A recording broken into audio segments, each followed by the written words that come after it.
Welcome to the In Shape Fitness Show. I'm Coach Kim. Thank you so much for joining me for today's podcast. It is called Reach, a core workout. Pretty simple stuff, but it's often overlooked that everything that you do with your hands, your arms, and your shoulders is driven by the strength of your belly, your back, your hips, and your glutes, your core, your trunk. So in this podcast, we're going to talk about core stability, what it means, and we're going to I'm going to take you through some guidance around a couple of exercises, not very many, just 5 exercises that revolve around compound movement. So you're moving your lower body and also reaching in various dimensions in order to really boost your heart rate, get your heart rate up, and therefore boost your energy and your metabolism along the way. Functional strength is always our goal here at In Shape Fitness. We don't use a lot of weights. We use body weight predominantly, sometimes some bands and various things. But today we're just working with your body, which has plenty of weight probably attached to it, and you don't even need shoes on your feet. So if you're in your office or you're just listening in from wherever you are, just sort of take it all in. And I'm going to talk a little bit about a couple of things that you should be doing as you wake up in the morning to jack up your core blood supply, to juice up your tummy muscles and your back in order to activate your kinetic energy. So the center of your gravity, which is around, if you're sort of standing upright with good posture, your center of gravity is below, just below your belly button and that general area. Now, your posture has a lot to do with your center of gravity, and that's why some people, especially as you get a little bit older, and if you gain weight in the process of getting older, your center of gravity is shifting as your body composition changes, and then other deviations cause really sort of strange things happening in terms of your center of gravity. And it is sort of interesting if you catch sometimes one of those commercials about older people falling down and how, the cost of falling down, the loss of freedom and independence because of falling down, whether you fall down and just twist your ankle and are sort of laid up for a few weeks versus, completely hurting yourself, like breaking a hip or doing something really traumatic to your back. This is life-changing stuff that happens to people, and it is largely happening, because we're living longer. We're sort of on life support, if you will, through some of our senior years, and various drugs and technological advances have allowed us to live longer, but the quality of our lives may not be running parallel to the length of our lives because of some of these occurrences that take place as we get older. We're falling down because we don't have the strength to hold our bodies up correctly. So getting back to the core stability and your posture and how that center of gravity shifts, think for a second, if you can, stand up with your feet in a comfortable position where your toes and your heels line up vertically. You don't want to turn out your toes. So this is something I call postural systems check.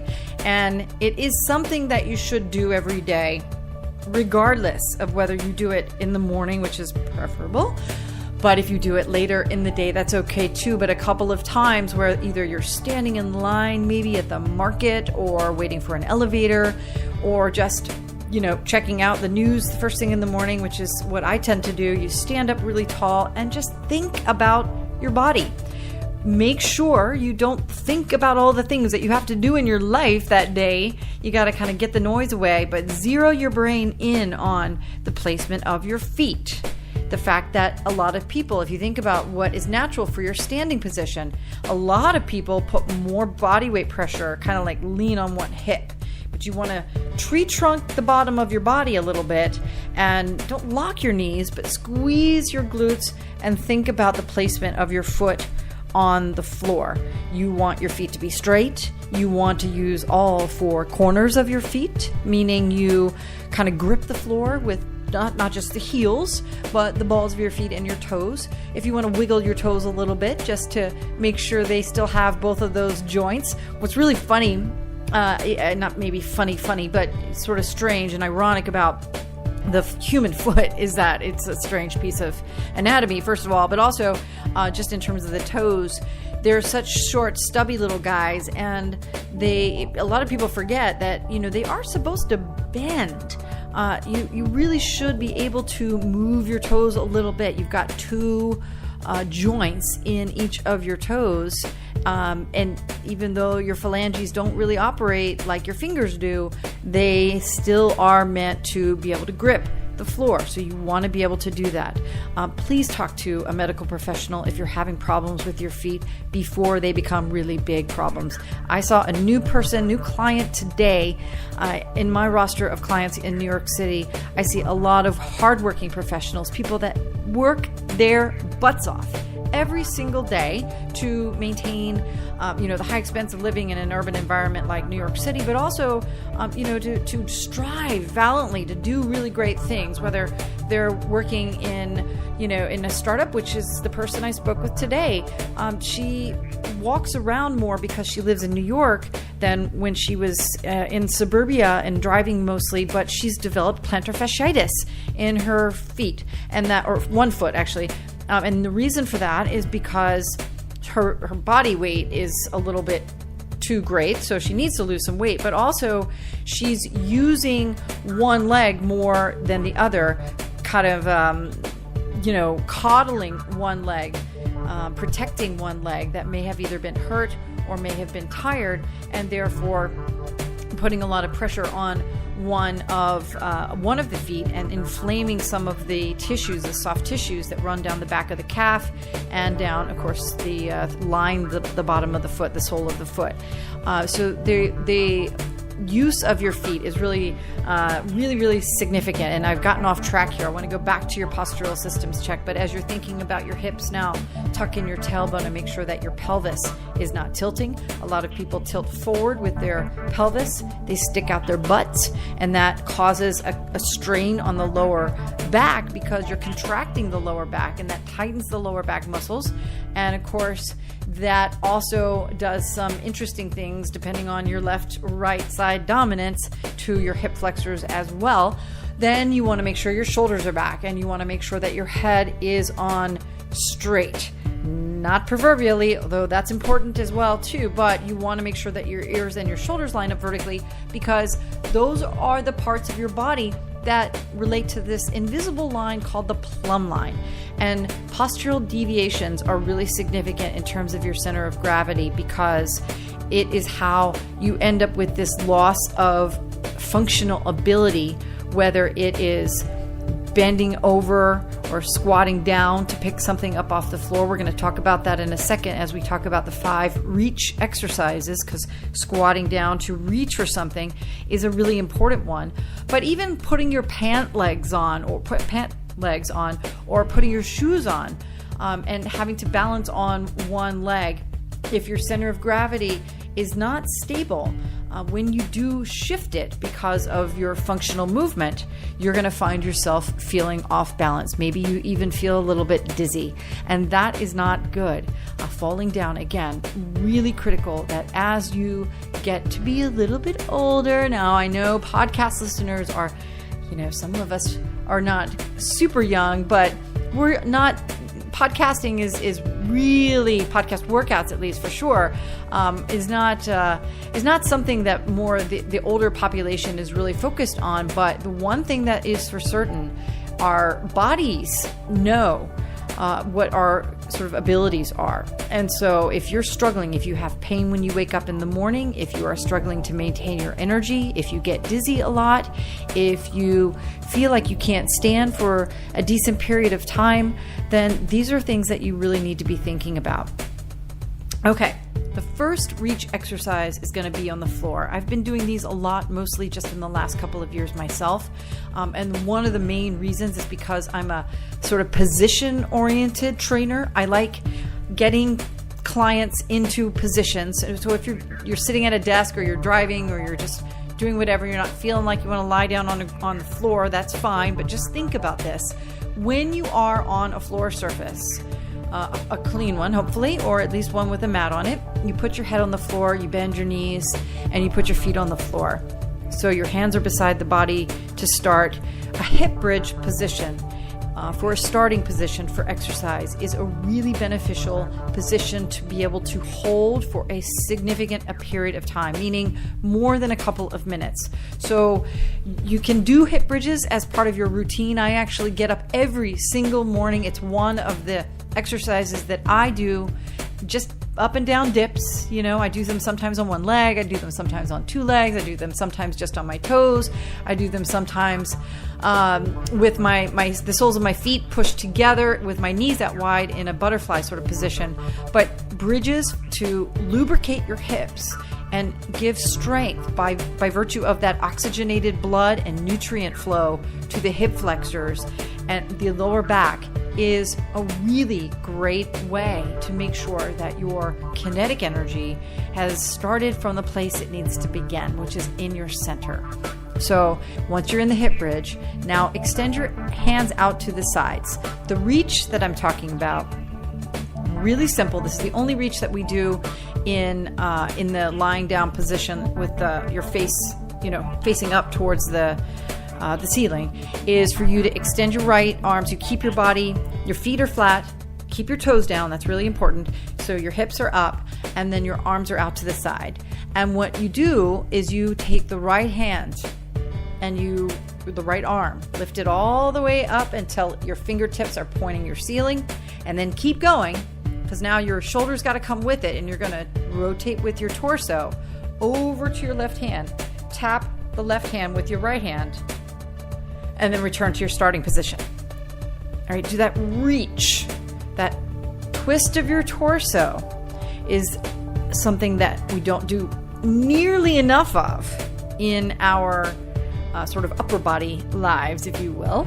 But more importantly, in terms of the hip bridge, what it really triggers beautifully, elegantly, right? Simplicity is so great in bodyweight exercises, and it triggers the isolation of the stable leg on the moving side of your body only.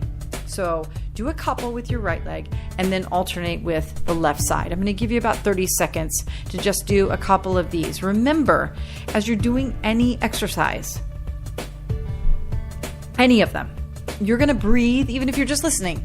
Right, so if you're listening and you're sitting and you're just thinking about these exercises and you want to maybe write down what I'm talking about, postural systems check, hip bridge reach, you can call this, and you are just doing these exercises, you can still exercise your diaphragm by breathing deeply in through your nose. Smell the air around you, as I like to tell my clients, particularly when we're in Central Park, smelling, the beauty of nature in New York City. Smell the air in through your nose, and then bellow the carbon dioxide out through your mouth, harshly, like sort of intensely. So inhale through your nose, exhale, bellow out the carbon dioxide through your mouth. Okay, now I want you to stand up. If you need to do a little stretch in child's pose, that's fine, but I want you to stand up next. We're going to do one other exercise in plank. The last reach is an exercise in plank with a reach, and we're going to do that at the end. The second exercise with reaching is something called a squat down, reach up. So you're going to reach up with both hands towards your ceiling, and you're just going to squat all the way down. Pretend that you are picking up a bar from the floor, something really light, like a broom handle maybe, and then lifting it up to someone who's on a ladder above you with both hands evenly. So when you squat down, now this is something that you do incorrectly probably in your regular life.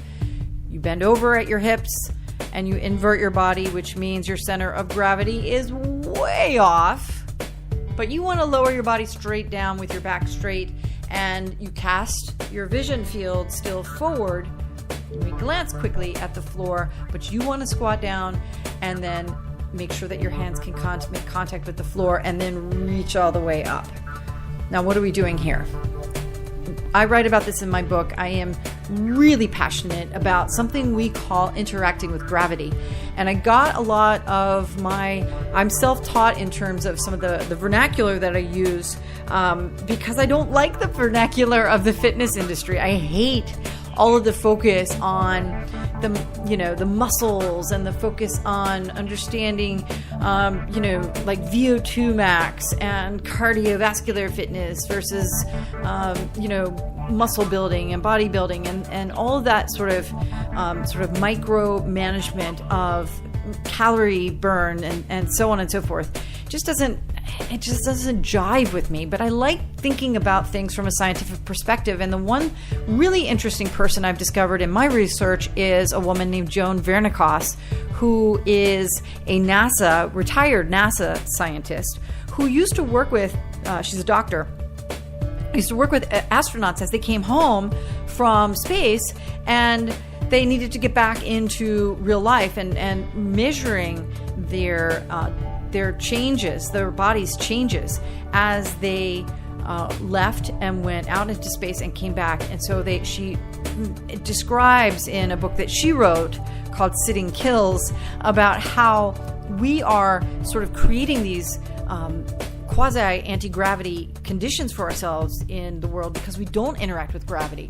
What happens when you interact with the natural pressure that exists because we are alive is that you're activating all of the tissues in your body, the trillions of tissues in your body.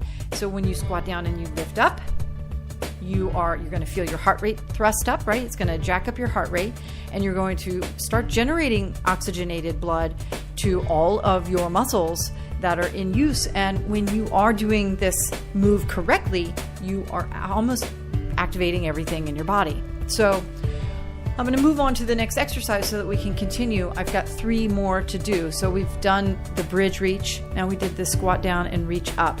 The next exercise is going to be a really simple lunge with a reach up as well. So you're going to, instead of just reaching up from sort of like the chest level straight up, you're going to curve your arms, make a giant half moon as you take a lunge forward. You take a big step forward with your right leg, and then you bend both knees and make a half circle with your hands as you extend your arms up and reach up, and then lower your arms as you come back to your starting position. So this is a forward lunge with a reach. And then we're going to do a cross body reach and with a forward lunge as well. And then we're going to end with the lunge portion, at least, with the, do I have 2 more or 3 more? Maybe I should, anyway, we might not do the lateral version with the cross body reach. We might just do the forward lunge version with the cross body reach to save time for today. And then we're going to go back for that plank reach at the very end. And I've got about 12 minutes in total. I want to be finished with the podcast by the 30-minute mark so that I don't keep you any longer than I have to. But keep that going as you squat down and you reach up, as you lunge forward and reach up. You want to make sure that you're doing the same number on both legs. So maybe do 5 or 6 with the right leg forward, and then switch to the left leg.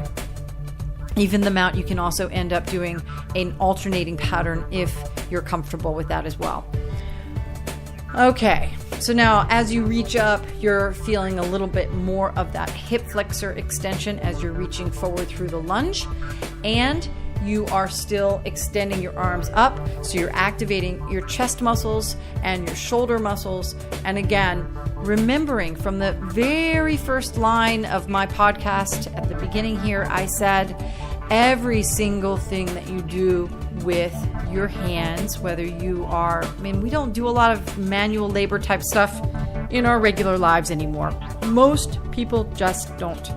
We hire out for so many of the activities that used to be so insular before, whether it's cooking most of our meals and cleaning our homes to, moving things around to doing the lawn and even caring for children, reaching for things and moving things around, squatting down to the floor, getting back up off the floor.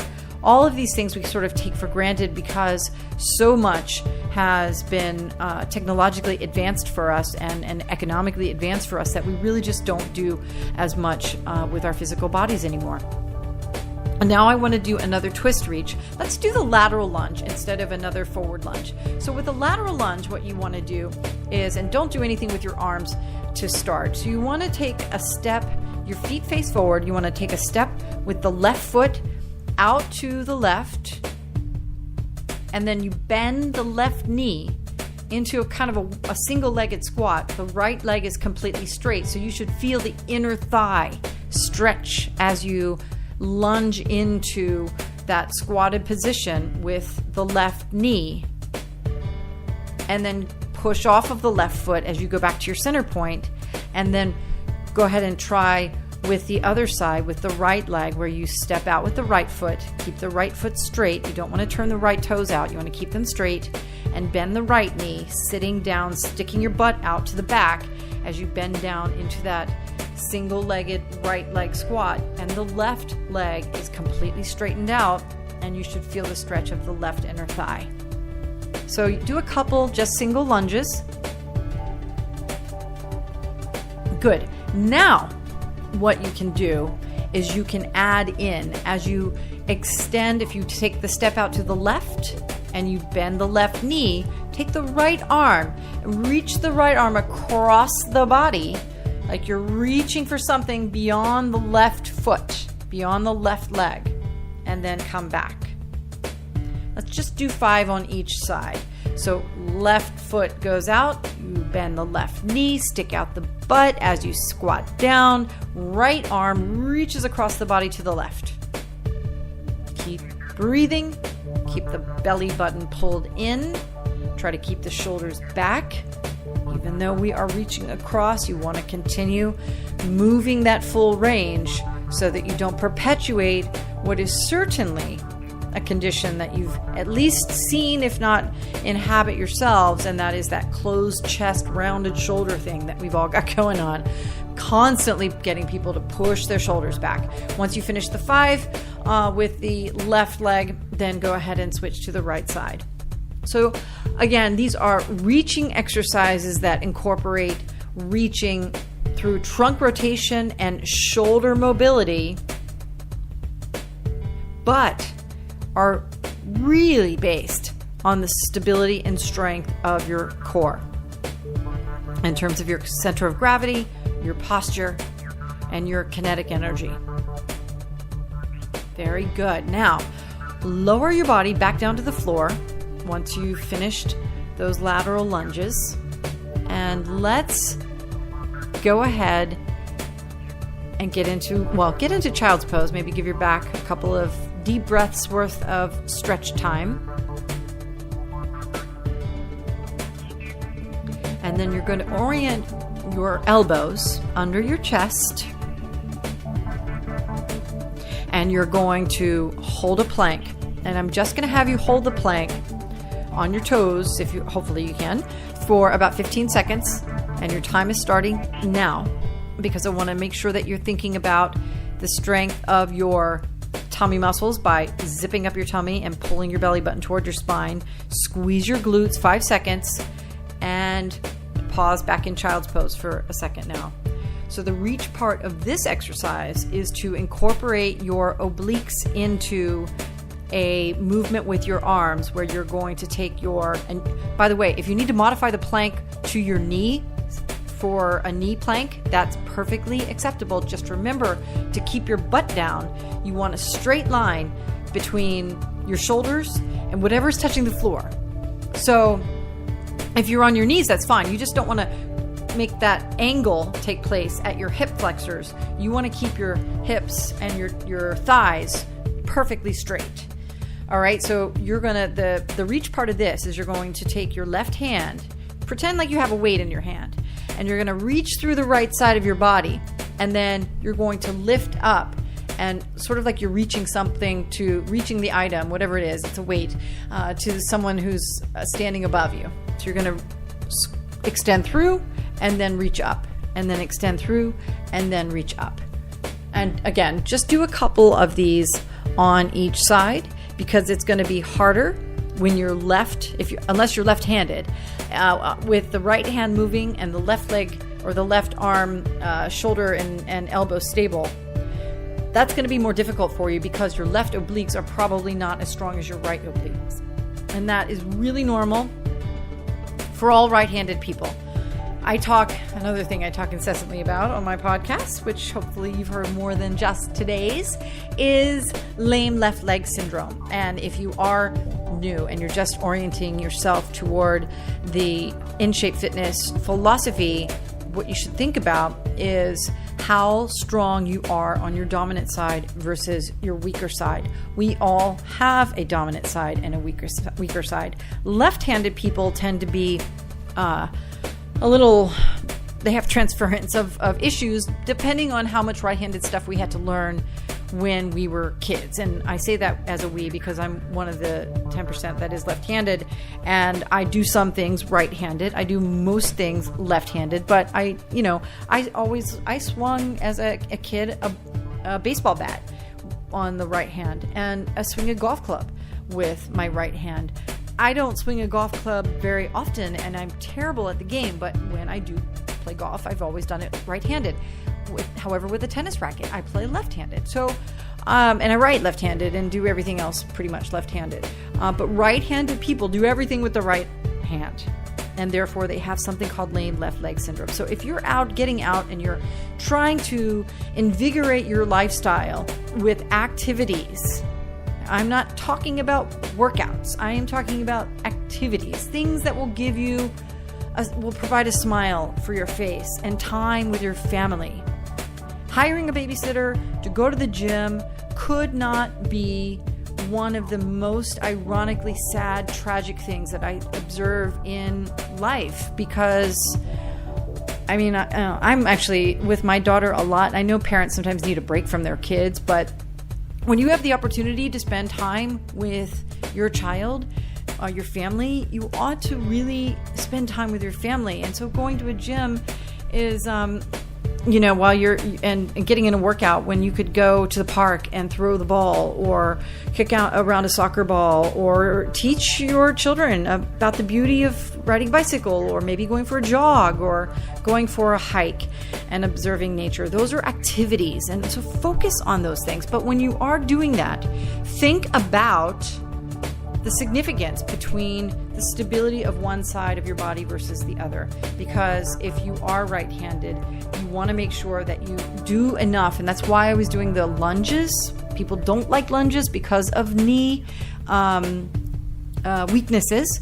So you've got to be careful about some of the lateral movements and some of the deep knee bends. You can use the back of a chair or a wall or a ballet bar when you're practicing these things, and you can go less deep if you need to, but do exercises, perform willful warm-up dynamic movements that isolate your legs so that you can foster the kinetic stability that you need in order to do the exercise or do the activities that will provide you with the rich life that you want. So just to go back through the things that we talked about today, remember we started off, and we will always start off with the postural systems check. You can end with a postural systems check again, because even as I sit here at my desk doing this podcast, I have to remind myself, it's easy to kind of round over top of the microphone or round over the keyboard or think over and round over your device as you're pecking away and typing a memo out to somebody, or watching a program or driving somewhere. It's just so easy to curve your back and curve over. You want to push those shoulders back and get the chest open. That helps respiration. And when your respiration is efficient, you're getting more nutrients and oxygenated blood to the tissues in your body that need it the most. And that's energy. That's metabolic burn. Those are calories in it. Calories being burned are we're not counting them, but it's happening. And that's really, really important. Now, after the postural systems check, we did the bridge reach. We did 3 moves on your feet with the squat down and reach up, with the forward lunge and reach up, or reach sort of around and up. And then we did that lateral lunge with the crossover reach. And then the last thing that we did was the plank reach, where we lifted the body up, pressing through and then reaching up and out with the shoulder as we rotated the trunk a little bit. I know those are hard exercises, but they are body weight exercises that you can do anywhere you are. And if you have any questions, of course, let me know. You can reach me at bodybyInShape.com. I'm Coach Kim from InShape Fitness in New York City, and I will see you again soon. Have a great day.